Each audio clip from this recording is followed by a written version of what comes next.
on Instagram. I see I us. got the same one. Yay. I'm gonna sign off. All right, Have a Maggie. great live stream, guys. Thank you. Oh, wow. I already you. see a bunch of people jumping on too. Well, good morning, good afternoon, good whatever time it is for everybody that's hopping on our Instagram live and our Facebook live. We are Clowns Without Borders, and thank you so much for joining us. My name is Tim Cunningham.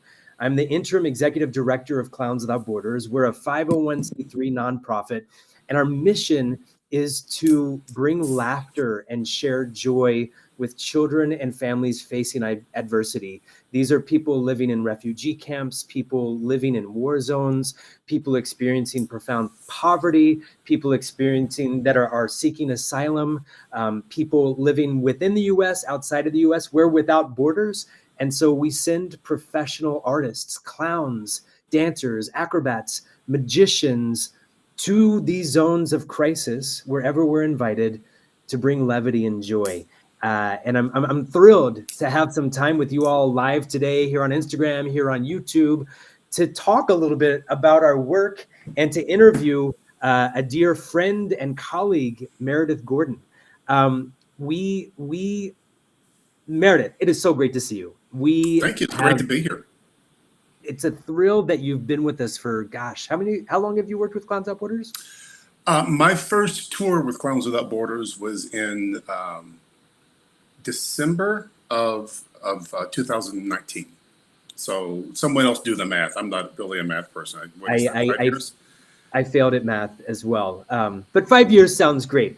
Clowns Without Borders USA has been around for 29 years. And it's so cool to see how the organization has grown and changed. And Meredith, since you joined us in 2019, you've helped bring a lot of change to our organization. And I'd love to talk with you today, ask a bunch of questions, but learn from you about what does it look like in the clown world, in the performing artist world, the professional artist world, with all of this change. So as we jump into the change, first question, Meredith, could you tell us a little bit about yourself? Your background, not just with Clowns Without Borders, but you as a performing artist. Yeah, well, I grew up in a small town in Tennessee, Cleveland, Tennessee, which is in the Chattanooga area, I live in Atlanta right now. So it's about 2.5 hours from where I'm speaking right now. And I went to school. I was a theater major at Middle Tennessee State University. I was a theater major and a music minor. And always kind of, before I started performing professionally, always felt that it fit me well. After college, I ended up doing some traditional summer stock, did some outdoor dramas, worked at a Ren Fair, worked for a company called Poetry Alive, where I performed poetry in schools, and did that for a while. Eventually, after bopping around, I moved here to Atlanta and was in the theater scene in Atlanta here. I worked here originally to work for the Georgia Shakespeare Festival, which doesn't exist anymore, but did a lot of Shakespeare stuff and traditional theater stuff. And about 24 years ago, which sounds weird to say, but 24 years ago, I saw a listing for the auditions for the Big Apple Circus Clown Care Unit, which was a division of the then Big Apple Circus. And they were hiring people to be hospital clowns. And Michael Christensen, who was one of the co-founders of that circus, he and several other of the folks from that circus hired me and about 7 or 8 other people to start the Atlanta Clown Care team here in Atlanta. And so I did that. And I did that as a professional clown in hospitals from 2000 up until now. I mean, due to COVID and some other things, there's been some starts and stops and things that happen in the industry. But it's kind of weird. I was just thinking that I'm going to be celebrating my 24th year of professional clowning in hospitals coming up soon. So it's a marker for me. 20 was a little bit of a disappointment because just as 20 was happening, the program kind of imploded and fell apart. Yeah. Um, but I'm glad to still be here. I mean, we're still doing hospital clowning, 24 years later in the Atlanta area. So I'm very proud of that. Yeah. Congratulations on 24 years of doing this work. And as you've done this work, Clowns Without Borders, and welcome everyone that's jumping on. This is the live stream, Clowns Without Borders, on Instagram and YouTube. I'm Tim Cunningham interviewing the great Meredith Gordon. Meredith, as you've done this work for 24 years, and you've experienced work in crisis zones with Clowns Without Borders, but also working in hospitals, which in their own right is a crisis zone. Kids in hospitals are experiencing often fear, suffering, things like that. Like, what are some differences and what are some similarities between the work of Clowns Without Borders and hospital clowning and healthcare clowning? Well, I'll start with what they have in common, because I found myself kind of thinking about this a lot. And in some of the work that I've been doing is that we go where we're invited. We go where we're welcomed. We go where people kind of like ask us to be or ask us to stay. And I think that's really important, because a lot of that has to do with us kind of like earning the trust of either other arts organizations. Sometimes it's earning the trust of literally the 5-year-old who's in the emergency room, who's sitting there and wasn't expecting you to come into the room. And so a lot of that has to do with of seeing the human person, or the other people that maybe the other organizations are working with. I mean, I really focus on, all of us as clowns and as performers have a skill set, be it music, juggling, magic, mime, any of those things. And as far as I'm concerned, the more of that you can do well, the better. Those are all things, and I often think of it as kind of like a palette. As a painter, you want to have a palette of things to work with, and you might specialize in greens and blues more than yellows and reds, but you have all of them there. That said, you have all of those things there, but the big thing that you want to do is you want to make a connection to that person. And sometimes, having the big palette works out. Sometimes it's just a matter of like listening. Sometimes it's a matter of like finding, that one thing that makes the patient kind of like sit up and say, oh, well, now what are you going to do? As opposed to kind of one of the guys I used to work with in the hospital, we were training some folks, and they were like juggling, and they were trying to play music while they were juggling, and they were trying to like spin things, and they were kind of like the Cat in the Hat, kind of like doing all these different things. And that's cool if you can do it. But at some point it's kind of like, you know what, let's slow down. Let's kind of like find a way to make a connection. And I think with Clowns Without Borders, one of the things that we do organizationally, in terms of like finding the partners that we work with, and the zones and the areas that we are allowed to go into, it's all about finding a connection with those organizations, and then with the people who we're serving as partners with those organizations, to bring some levity, to bring some laughter, as I say, laughter where it's needed most. And that's really the big thing. And it can be a balancing act, no pun intended, of like, you want to have the depth of knowledge and skill and talent on the side, but you also have to have the human element of just kind of like meeting and seeing someone and making that connection. So so it's a lot of juggling, it sounds like, from a Clowns Without Borders perspective, not just your professional skills, but juggling those relationships with NGOs, connecting with folks who are already working in crisis zones. And, Meredith, one thing that I really appreciate you saying too is that you do need to bring a skill set to the work, whether you're a juggler, whether you've got some sleight of hand magic, whatever that is. Yesterday I was walking around. I live in Atlanta as well, and so you and I are neighbors, even though we don't see each other as much as we should.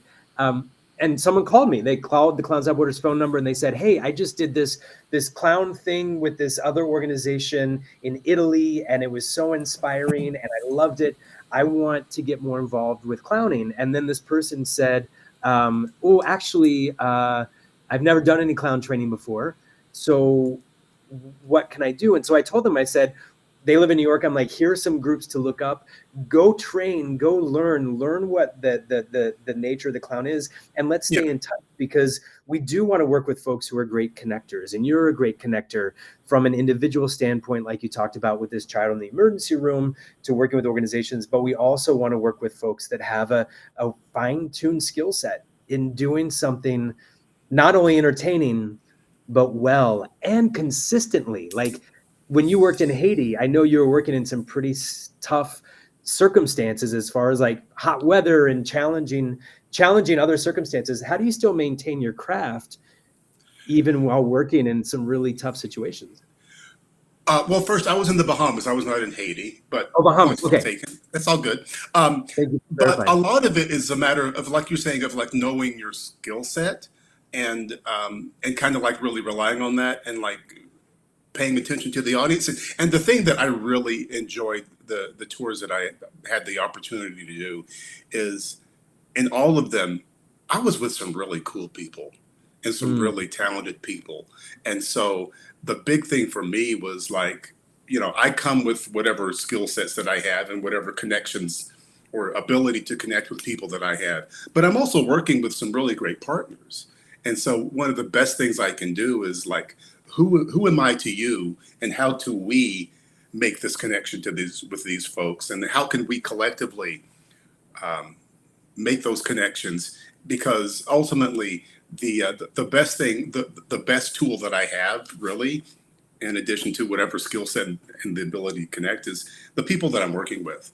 And I've been fortunate enough to really have some really cool people to kind of share the stage with. And sometimes there were times when, like you were saying, we're working in often challenging situations because the folks that we're serving are in these very same challenging situations. And sometimes it's like, I'm at 80 or 70 or 80%.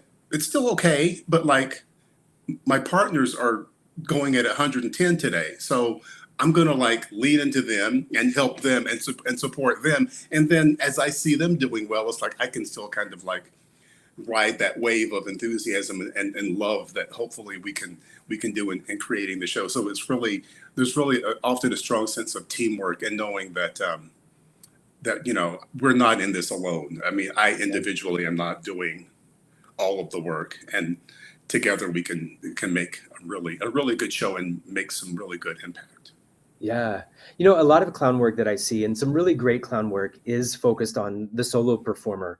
And there's some extraordinary solo artists out there. And I think as performing artists, we all do our own solo work at times. But Meredith, can you talk a little bit more about sort of what I'm hearing, the ensemble nature of the Clowns Without Borders work? So you might be at 20% during one show and your team is at 80%. And can you tell us more about what it's like to collaborate with the team, and why does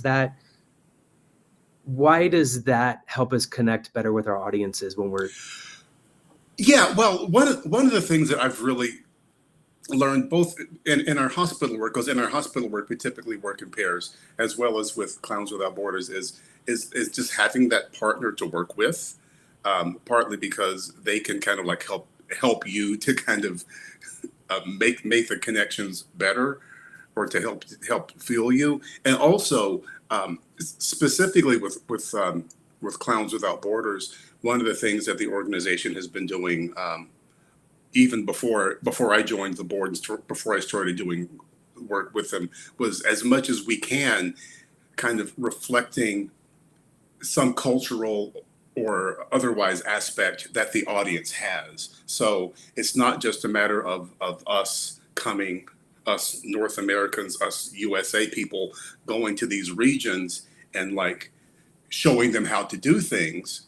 In each of these shows or the tours that I've done, and in the tours that we work with, we really work with partnering with an arts organization and other artists in those areas, so that collectively we're doing a show for them, but ideally the audience sees some of their own culture, some of their own reality reflected back just on the stage. So it's not just us Americans coming in and doing something.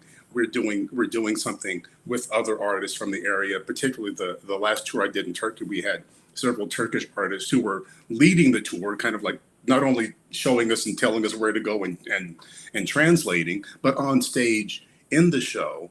And that really helps not only in interpreting, but also in letting the audience know that it's not just these foreigners. Yes, some of us are foreigners, but we're working with people who are from this region who can kind of communicate and tell us more about the culture and help us to better make that gap so that the performance is as much as possible the audience sees some of themselves or some of their own culture in the shows and in what they're seeing.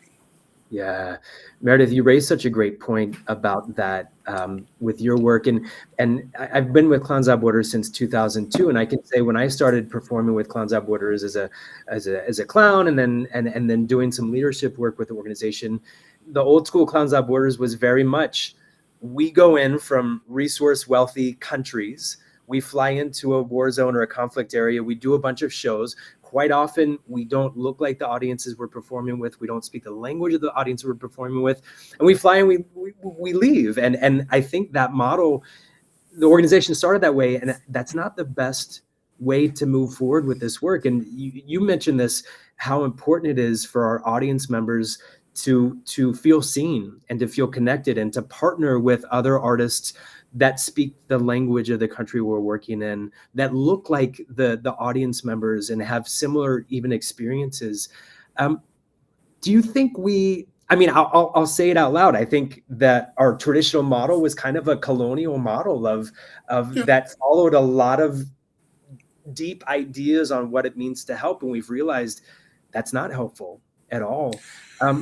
Are we shifting things in a better direction? What does that look like to you?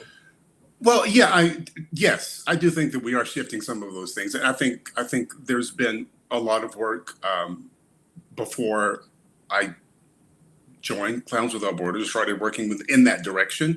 And I and others, and along with you, are continuing to kind of like help kind of like bend that curve to reflect some of the things that you're talking about. And I think largely speaking, just to get a little bit outside of Clowns Without Borders specifically, I think culturally speaking, over the past 5-10 years, especially over the past 5 years, I think a lot of us in our culture have kind of become more aware of just that dynamic. I mentioned when I was at the conference in Montreal, I talked about the kind of, you were referring to this is kind of like the white savior idea, where these white saviors come in, and there's work that needs to be done.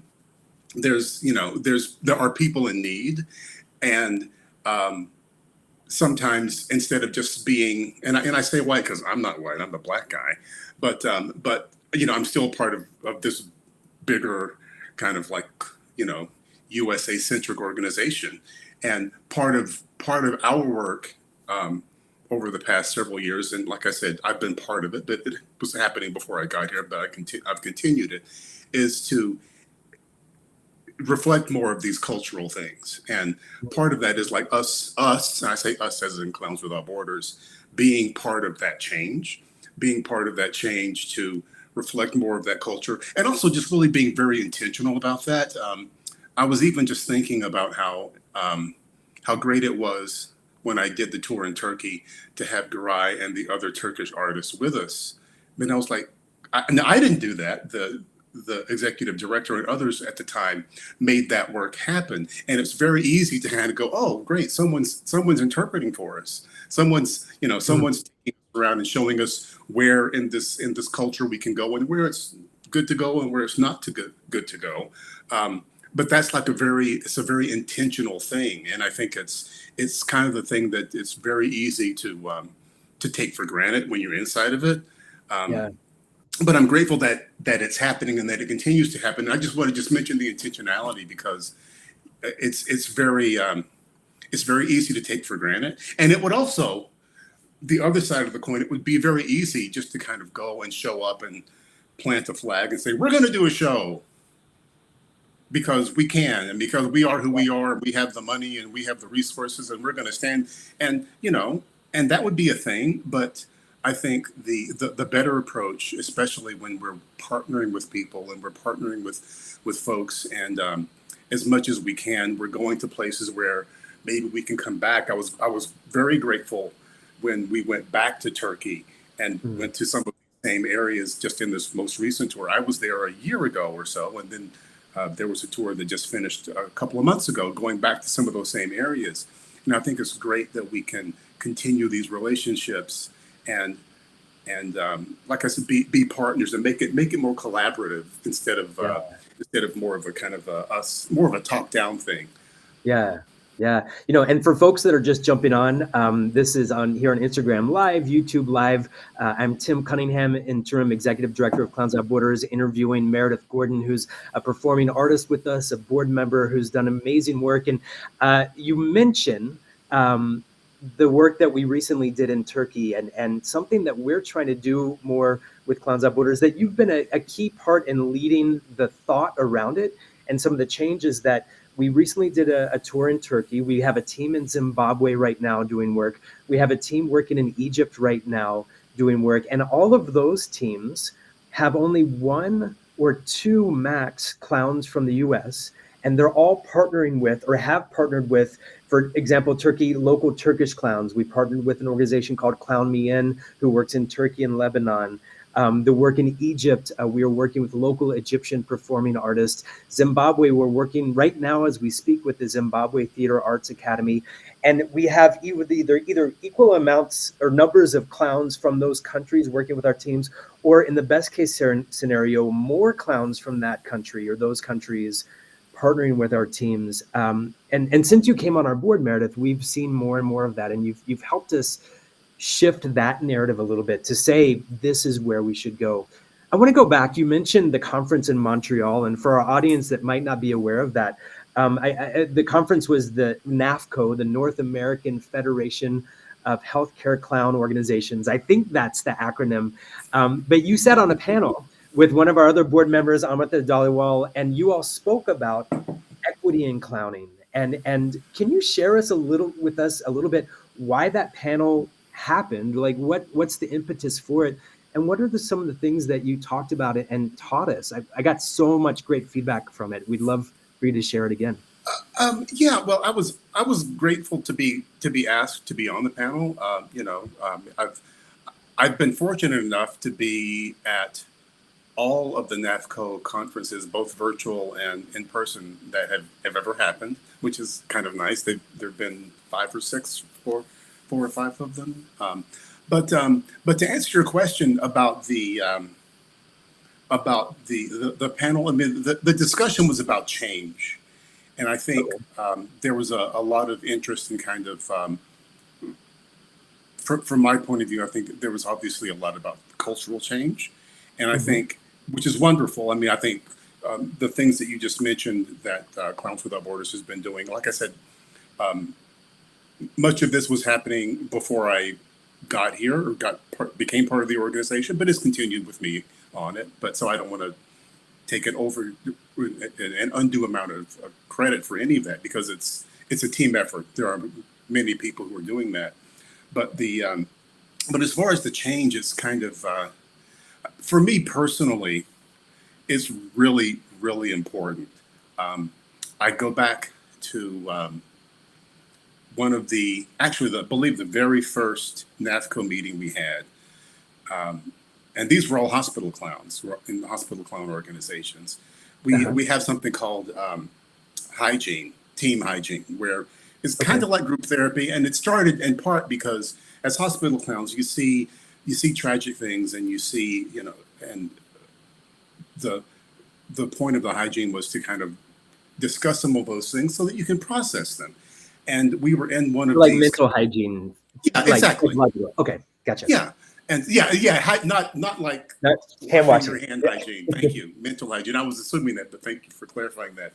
And so we happened to be in kind of like a bigger version of that with all the teams, and we kind of started talking about some race issues, which was wonderful to talk about them. And I knew this, and I kind of like looked around the room, and due to no one's fault, because the thing happened the way it was, we were in a room of maybe maybe 50 or so people, performers mostly, hospital performers, and I was the only person of color there. Maybe there was one other person. And so I was kind of like a little kind of dismayed. And I say, and that's not to blame anyone, because I have to say the room was full of well-intended people. But that was just the nature of it. And as some racial issues and or just issues of race in terms of, in some ways, in terms of like the complexion, literally and figuratively, of some of our teams didn't necessarily reflect the populations we were serving. And there were several people who spoke up. Leah from Boston and Calvin from California, who kind of like spoke up in ways that, and Mal also from Boston, in ways that like I felt like I couldn't, because I was the only, and I guess I could have, but that's just not me, you know. And they were speaking up in terms of like having recognizing the need to have better representation and to kind of like take on some of these issues of change. And so I was really grateful for that. And for me, going back to the conference, it was just an interesting thing, again, to be on the panel and to look around the room.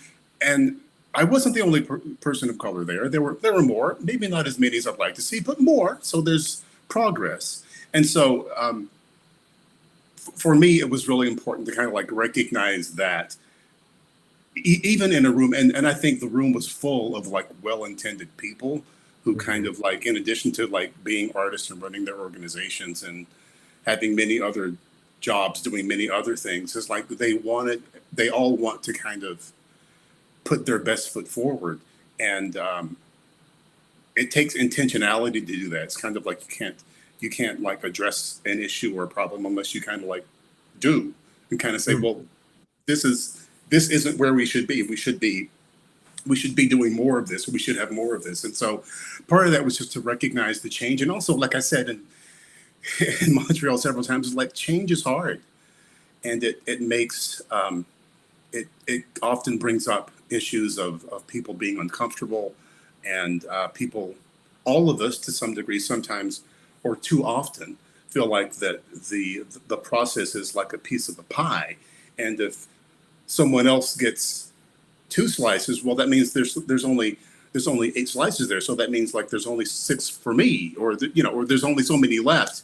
And I think that's not really the best way to look at it. You can't look at kind of like someone else kind of like getting more, meaning you getting less. Is kind of like, if we're going to have a truly inclusive organization and an inclusive world and inclusive work, if we want to empower people, if we want to like bring laughter where it's needed most, and do the best that we can in the hospital as well as in Clowns Without Borders, it would behoove all of us to have a better eye towards that, to kind of like have more people of color, more women, more LGBTQ folks who can kind of like represent the people that we're performing for, because ultimately it's like when people see themselves in that, consciously or not, it makes a difference. I can't count how many times someone has come up to me and said, "You're the first Black clown I've seen." Wow. And it's kind of like, and I get it. I mean, I get it. I remember being a child and seeing Ringling Brothers when the King Charles Unicycle Troupe would go there. And for those of you who don't know, that was a unicycle troupe. This was in the 70s, maybe late 70s. It was a unicycle troupe of African Americans who would do a routine on unicycles playing basketball. And I just thought that was the coolest thing in the world. And it kind of like, it touched me in a way that like as a kid, I kind of knew, but I couldn't quite verbalize, And so it's really empowering. It's really empowering. And I think a lot of folks either don't recognize that, or there's a lot of power in it. And I think that there's a huge amount of opportunity that we in our work can capitalize. And I tend to be an optimistic person, so I see it as kind of like so much more we can do, so much better we can do. We can serve serve our populations in either in the hospital or with Clowns Without Borders better by doing some of these things, by going in some of these directions, and letting our audience kind of see more of themselves in the music that I'm playing and the performances that I do. Not just me, but that all of us do, kind of like reflecting more of that back, because it makes a huge difference. Meredith, as you know, I'm a nurse, and it was working with Clowns Without Borders that inspired me to go back to nursing school. And some of the things you're talking about, there's really great research that says, from a healthcare perspective, when nurses and physicians represent the patients they're serving, there's better trust, there's better health outcomes, patients do better, and it's measurable, like it's in the research. Yeah. Do you think it's the same thing with clowning and I the do. performing arts? I do. I think, I think, not to be overly super simplistic, but yeah, I do think, I think it makes a huge difference. I think, not to get too deep into the other side of the corner, or maybe not so much negative, but I think in some ways it can be threatening to a lot of people, again, to kind of like feel like, oh, well, then that means that you have to hire that person instead of this person, or that means that this person's going to get the spotlight a little more than that person. And I think those things might very well happen, but I think there's room for all of us. There's a big table, and I think there's room for all of us to be served. What you just mentioned, broadly speaking, I guess this still applies. I remember when I was working with the Big Apple Circus, and Michael Christensen, who was the founder of that work, at one point he was talking about, kind of like justifying just even the simplistic thing of having clowns in the hospital. And, someone said, well, having clowns in the hospital is good because, and he said, oh, wait a second. So you mean when people are happy, that's a good thing? That's better for them? It's like, should that be news? Right. It's not rocket science. Yeah. And I know that there's, especially when you're dealing with medical and science people, that you want to have numbers and you want to have charts and you want to like document it. I get all of that. But ultimately it's kind of like, duh. Yeah, it's right there. Of course it does.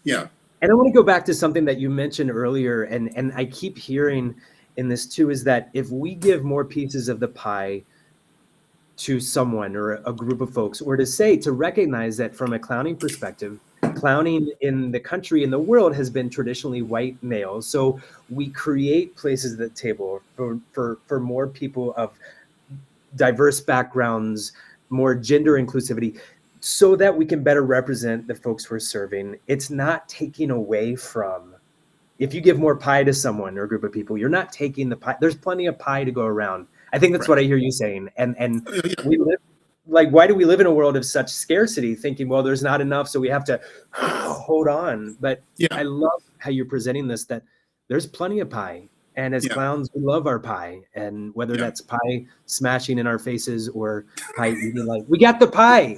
We got the pie. We got the pie.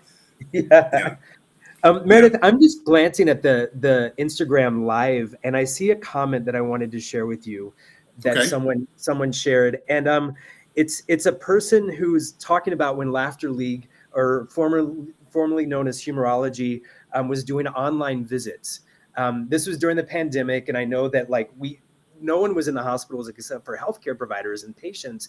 Humorology did a lot of online visits, and this person said that connection that you all made with them, quote, lifted me out of the darkness. That's powerful. And thank you for the person who wrote that in the chat. The chat's scrolling through with all sorts of other things as well. So thank you for mentioning that.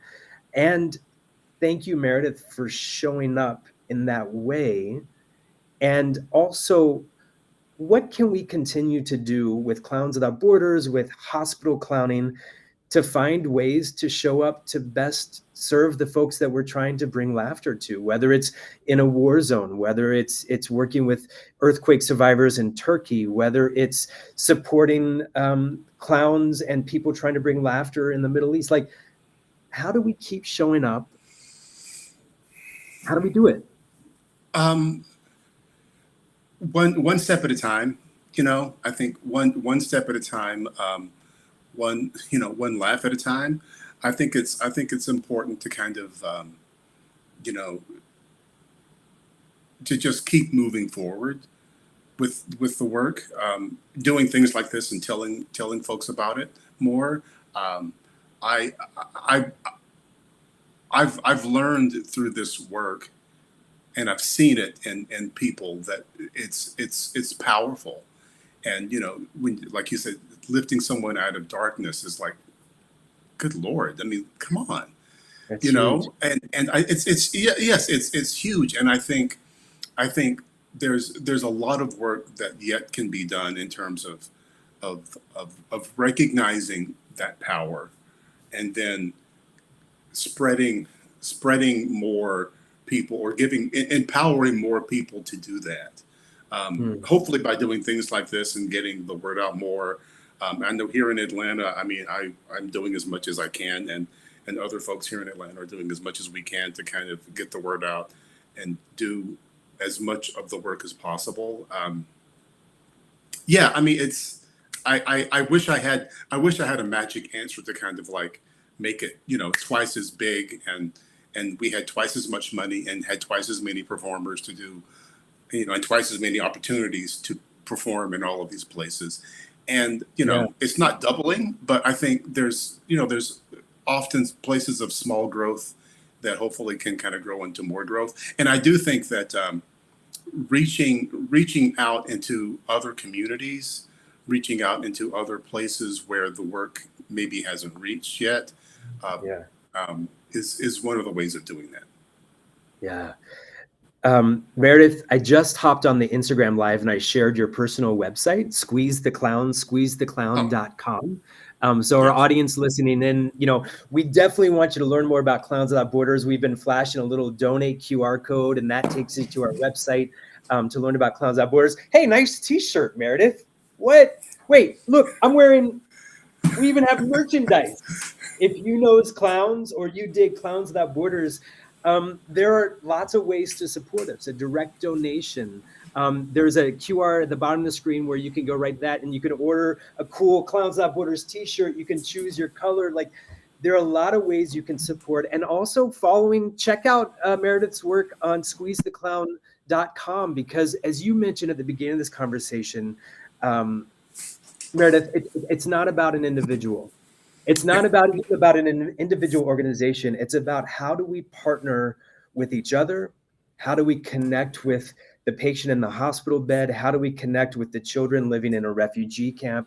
How do we show up artistically with skill and with talent to bring laughter? And so there are tons of ways to do it. And I just hope anyone listening or watching right now, either to the recording or to this live, can think about ways that you can engage and can contribute, because I think we all have a place in this work as we do it. Meredith, we are coming close on time.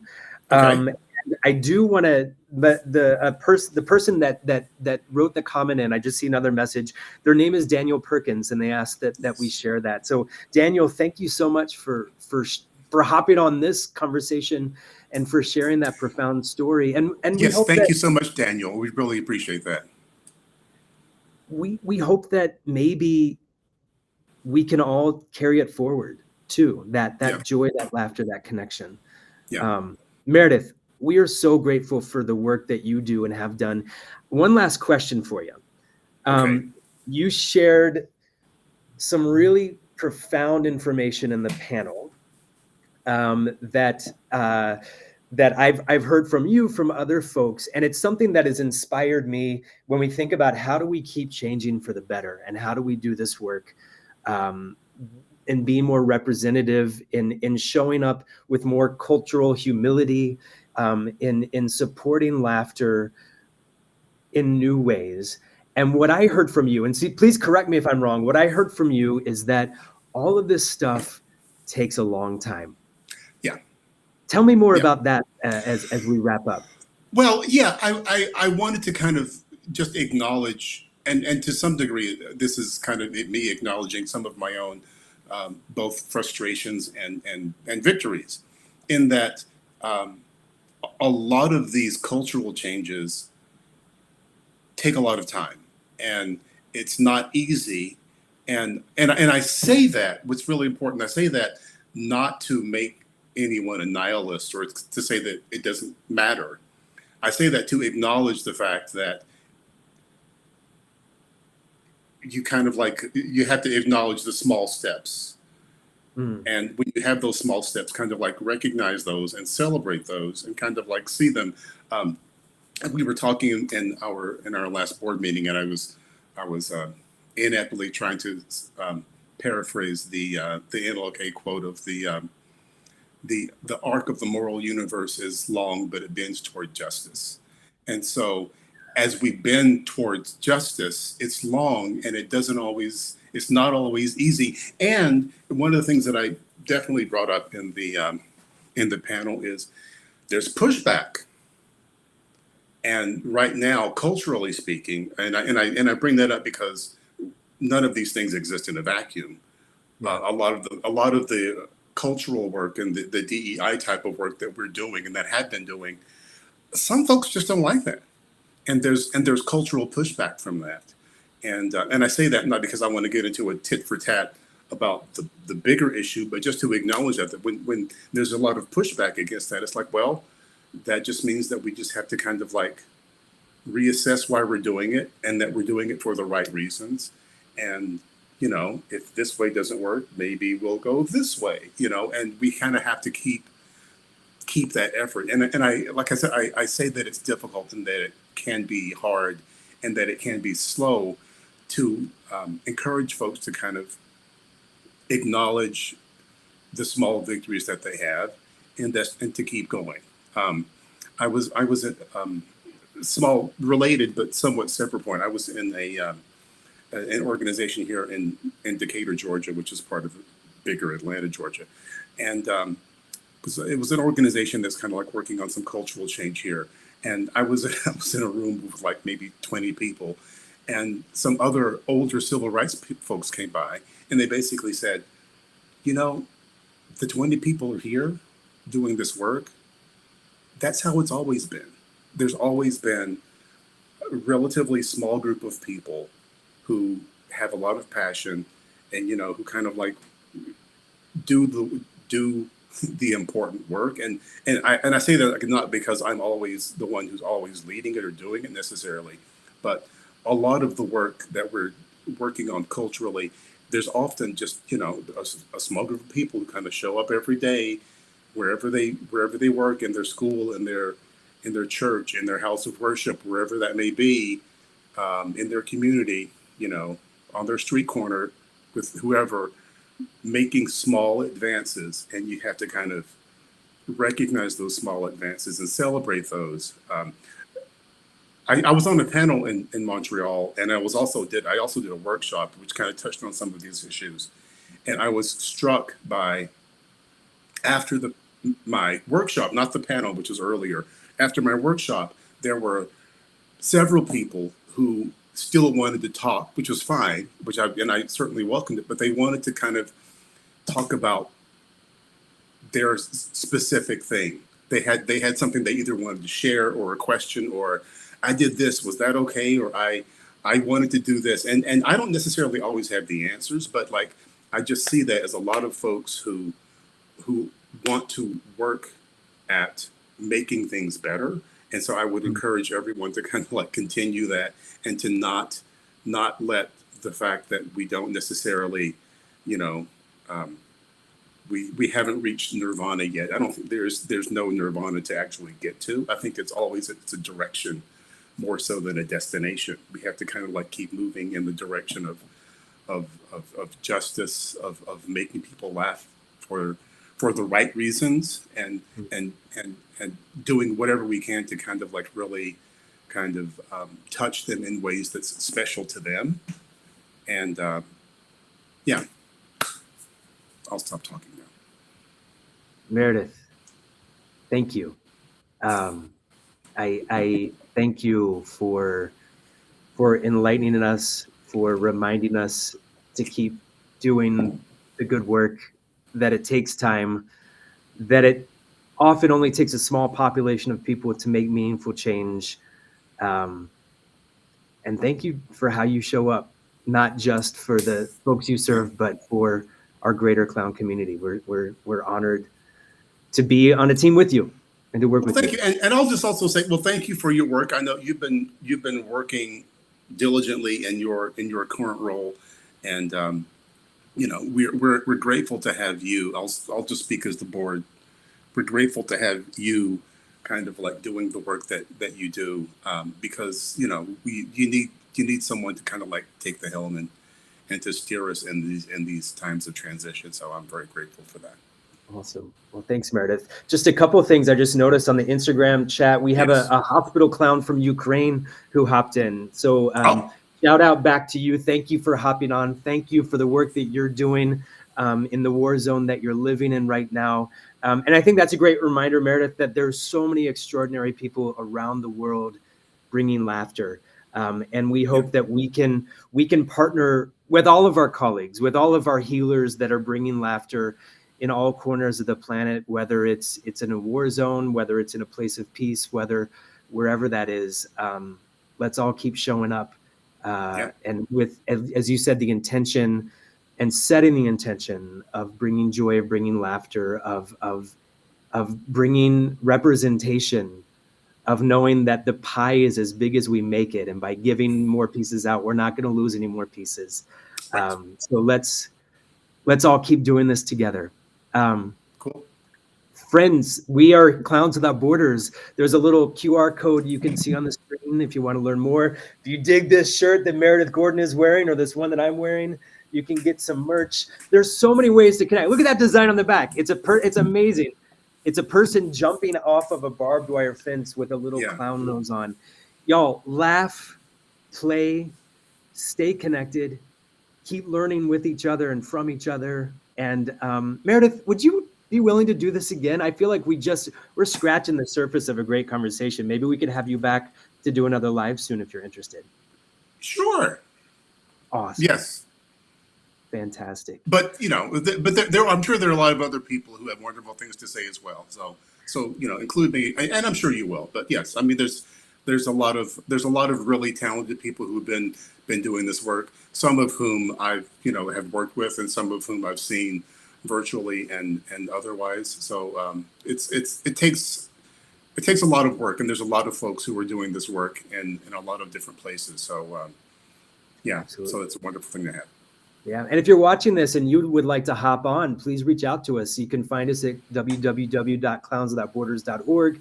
You can connect with us in email. And to your point, Meredith, there are a lot of great people out there that we'd love to continue to learn from while we together try to relieve suffering through laughter.